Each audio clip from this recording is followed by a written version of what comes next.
I'm not going to say that it is laziness. There's, I think, a sense of entitlement, but I also say there's a great deal of disillusion with the dream. And I say that specifically because there's two aspects to look at. You have the burden of evolution and then you have the gift of evolution.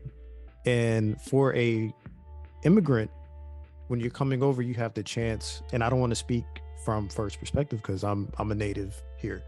I can't speak from that perspective, but I would say that you have the ability to build foundational principles.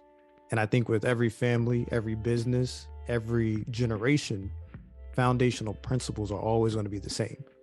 And if you and I say the same in the sense of you set your foundation, and then with every generation or every adventure, you build on that foundation instead of it switching up every single generation.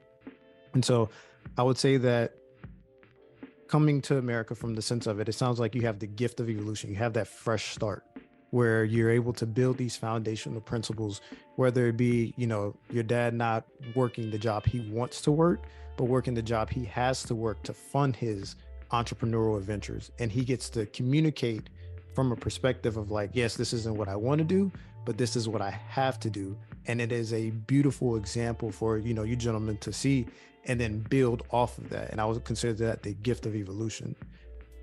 On the flip side, there's the burden of evolution. And there's what we see as foundational Americans is that our parents will sometimes do things that they hated in the sense of chasing the bag. And there's never a full communication of, I'm doing it for X, Y, and Z, this sacrifice, and then also taking the time out to decipher through those emotions. So instead, we may get the rough end of the stick where they're, maybe dealing with stresses from work or not properly communicating. And then we see that, and then it's like full-blown disillusionment. Like, damn, I really have to go to work for 30 years to, live this shell of a life and have ordinary sex, or maybe I don't get this, the school system has more time with my children than I do.